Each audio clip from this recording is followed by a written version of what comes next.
this is the Drupal Core Cross Initiatives meeting for June, whatever it is now, 25th, 2020.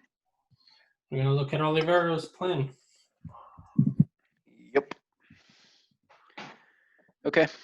So I guess I'm just gonna kind of show you the latest changes that we have. If you want to go over it holistically, we can do that too. So I added an ability to sub-theme header down here, and it just says basically that we're not going to support it. We might support it in the future, but for the initial release, we just want to kind of get it out. But if there's an issue that's an easy fix, we're totally willing to do that. But it's not going to be like a requirement. Yeah. Timeline is basically, I initially wanted alpha 3 to be the last alpha, but I want to do one more. So I added that. So I want to do an alpha 4 next week, and we'll add another core patch. And a first beta. We're getting pretty deep into accessibility. And we also got our patch process. I thought it went pretty well.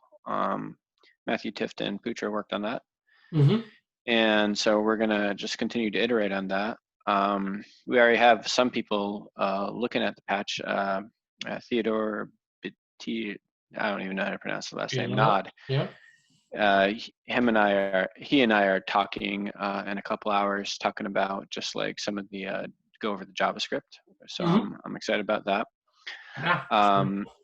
I participated in the Drupal accessibility office hours on Thursday, and that had all of the core accessibility maintainers in there, and it was honestly like there's a lot to do, but there's nothing that's going to be like really difficult to do. The most difficult thing to do is just kind of standardize the focus states, and that, like from a coding standpoint, is going to be pretty straightforward. From a design standpoint, it's a little more complicated. So I'm planning on talking with our designers tomorrow morning. But there's going to be more. Like that was the first thing, and then there's going to be more. But Andrew McPherson said that like the submenu thing was kind of straightforward. I'm sure he's going to find stuff in there, but like there's nothing crazy. There was a little bit of he had some questions, but we're going to get into that. So hopefully the accessibility stuff, like there's a lot to do. Talking with Mike Gifford, he put me in touch with the National Federation for the Blind, and some point later in July, we are actually going to do some real world testing. In order to do that, we're going to need to like actually set up a site with some content and have them do a task or two, which, you know, of course, being Drupal, it's like Drupal can do anything. So we're thinking just like maybe add a comment or read an article or use a contact form and navigate around or something like that. Really cool. So that's going to happen at that point. I'm like, the whole timeline is still like, for me, like, seems like still a little crazy because there's a good amount of work, but things are happening pretty fast. In the previous couple days, we got support for the book module and in the form module. And so it doesn't just like look like, you know, horrible. And so the 2 people that use those modules will be happy. And yeah, so that's kind of about it as far as the status of this. But if you have any things that you want additional on this, you can let me know. And my plan is just on every alpha or every like release, we're just going to throw in another core patch. And just so get people looking at it and go from there. So you have a way to generate the core patch automatically from your theme? That's the process you get into? Yeah, it's mostly automatic. It's a script. It was adapted from Lowry's script, I think, on maybe Claro or something like that. And we have, of course, we made our own modifications and stuff. And that's useful because that means that it's reproducible. Like if we fix something in the theme, then that will surely end up in the patch, that kind of stuff. Yeah, yeah. So why are you targeting early August? That's my understanding. Is that's what we need to get it in? Yeah. You tell me, like, what's the latest I can get it in? Because honestly, like, there's a lot of work to do, and it's going to be one of those cases where if you give me more time, I'm going to fill up that time with more stuff. Yeah, I guess so. Yes. I don't want to give, so I'm going to give you the date, but I don't want you to shoot for that date, though. Yeah. You need to take the date and then forget about it and then set them something like a month earlier. But the Yeah. Alpha 1 date for the 9.1 is October 19th. And now that you forget Okay. about October 19th, it would be ideal for like if you shoot for middle of September to be in core, then even if it's delayed for some reason, that would have some time, because everybody are historically a lot of initiatives are ready in the last 2 weeks before the alpha, Yeah. and then their core committers basically need to pick and choose or throw a dice or whatever. Yeah. Or if they get sick in the last 2 weeks, then there's no dice throwing. It's just not going to happen. Yep. So it's very dangerous to shoot for October, anytime October. So I would shoot for sometime September, and then give maybe even middle of September. But if it's the end of September, then it's the end of September. But for it to be So in I'm core in September would be important. So it does not need to be in middle of August. all That's right. Well, I'm gonna change it to the end of August. Mm-hmm. Um, It's early August now, yeah.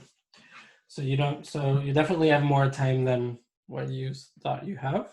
it makes me feel good. That's great.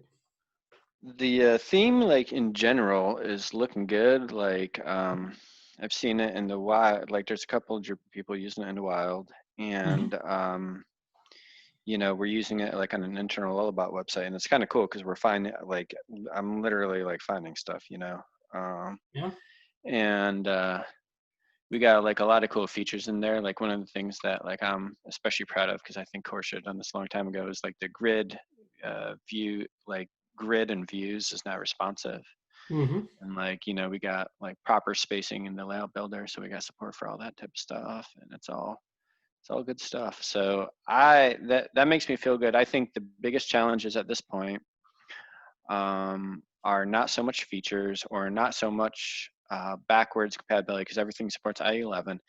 It's accessibility, which I think we have a really good head start on, and then just like the whole coding standards and like everything like that. And mostly to me, I think like the biggest thing is accessibility, of course, but I think we have a good plan. There are a number of issues. We want to add a number of post CSS plugins to core. If that does, like talking to Lowry, he was, he basically said like, yeah, this one's fine, this one's fine. I'm not sure about this. And then he said, we have like a nested one where you do like the ampersands and the kind of a SAS style syntax. If that does not go in, it'll be a bit of a pain in the ass, but it's not a blocker or anything like that.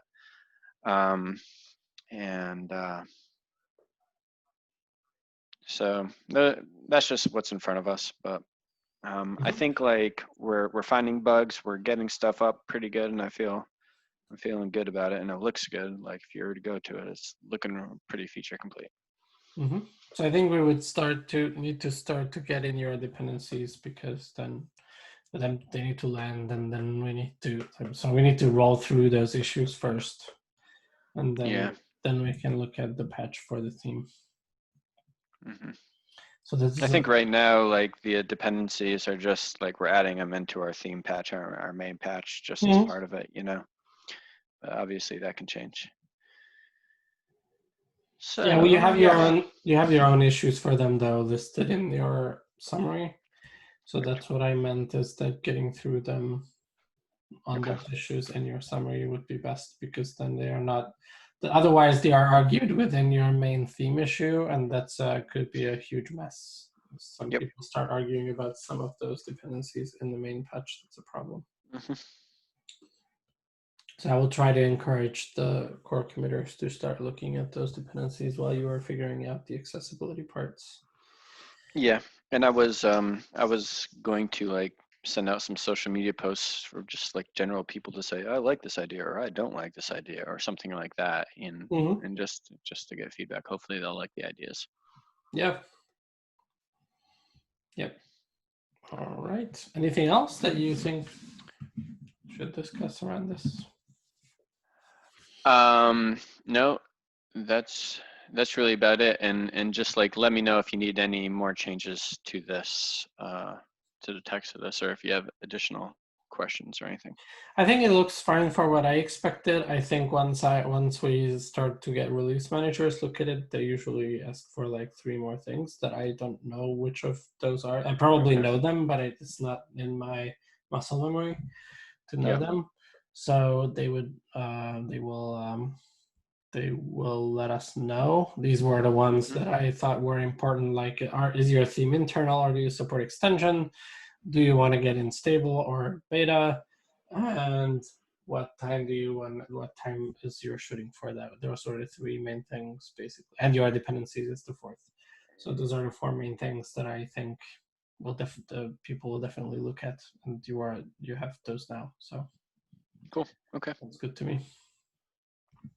So Offer, you arrived in the meantime. Do you have questions for Olivero, or we want to talk about some other initiative? One of the ones that you're involved with. We didn't get to nothing, no special updates. We're trying to get out of the box clearing issues, but not yet doing the things we plan to do. Mm-hmm. And I'd love to know, we spoke before about how to get Rector more like in the discussion with the core committers. You said let's wait for 9 to come out, and after they relax we can talk about it. So I didn't know when would that be a good time to bring it again. Like what would be the best way to make some kind of a streamline of new deprecation Rector? So one global thing that I wanted to discuss with, it's just us three of us, so it's not going to be a big discussion, but one thing that I wanted to discuss is that now buff slots are open for DrupalCon. So assuming that you are attending DrupalCon, that would be a good way to reserve some slots for these discussions. And then we can direct people there, and then we can discuss like how we intend to implement these and how. So that's what we would normally do if there would be an offline DrupalCon, is we would have either a buff and or a what we call hard problems conversation, where we explicitly calendar invite the core committers involved, and they would show up, and then we would discuss it and take notes and then post them, etc. But this time there would be basically buffs that there's now slots available, so we should be filling in the buffs with any things where we need to involve more people, where we like this for basically whatever initiative. That could be for a buff for the demo, if we want to evolve that and how we evolve that and the discussion around that. There could be a buff for Rector and how we ensure that it's in step with deprecations in Drupal 9. That could be a buff for Olivero in terms of how we resolve X or what kind of help we need from the community, or all of those things. And we do plan to put in a bunch of buffs for initiatives that we hope that will start or launch or something like that as well. Yeah. There is. No, go ahead. No, I think I noticed that you have a session with Initiative All Stars. Yeah, so we have a that was supposed to be a mega session kind of thing. but it's now a keynote, but they call the keynotes plenary sessions. So anyway, it's a plenary session with 7 speakers confirmed. That includes Mike on Olivero and a bunch of other people. So we'll cover things like promote Drupal and the events team and Olivero and Claro and diversity and inclusion and I don't know, mentoring, I think, if that was 7 already or not. But those are definitely going to be covered. And that's a plenary session. And after the plenary session, we have a BOF where we will, this is like a live, this is the question and answer part of the session, basically, where we invite attendees to come in and discuss these initiatives. But that's more like an overarching discussion about like shared experiences and that kind of stuff, similar to what we did in Amsterdam. And I think for specific initiatives where we need to discuss like, okay, how do we do rector fixes for a deprecation? So the specific discussions like that, I think a specific BOF would be great. Do you have any? I see now that basically I could choose when to schedule a BOF or suggest. Yeah, you can pick your time. But being global with weird time zones, do you have a suggestion of what would work better? Like what kind time range? I can tell you once I have time to look at the schedule. I haven't yet had the time to even look at the schedule of what's when and how. I see that the Drupal initiative is 2:15 to 3, and I believe it's a UTC time zone. Yeah, that's UTC, yeah. And the session itself is before that, and then this is the BOF for Q&A. Okay. So that's the thing. So there's a session list with times, but it says that not all of the sessions are there yet. So we don't exactly know what is when, because it's not exactly all published. But we need to take on some of the BOF slots because they will be gone. You can only schedule 2 BOFs at a time currently. For sensible reasons, because otherwise people would pick the best time and then there'd be 10 BOFs at a time and then there would be no BOFs for 2 more hours and that kind of thing. So I think they wanted people to spread out the topics. Or I can send messages if you could tell me who do you think the people that it's really important to have them there, and I can message them to figure out time that would be good for them. I would look at basically your issues on GitHub and see who contributed rectors, including Dries. I think Dries contributed a rector. And you can tell them if they are interested in this BOF, and then if they want to be there, Silent Bergstein and a bunch of others all of them who provided rectors would be nice, because they would likely have an idea of figuring out this process. And I think also ideally release managers would be included in this discussion. If they're not directly included there, then they will need to include it soon after, because they would be the ones who, well, I don't know if I think framework managers and the release, between framework managers and release managers is where the decision would be made in terms of where it's part of the process and how do we enforce it and that kind of thing. Okay.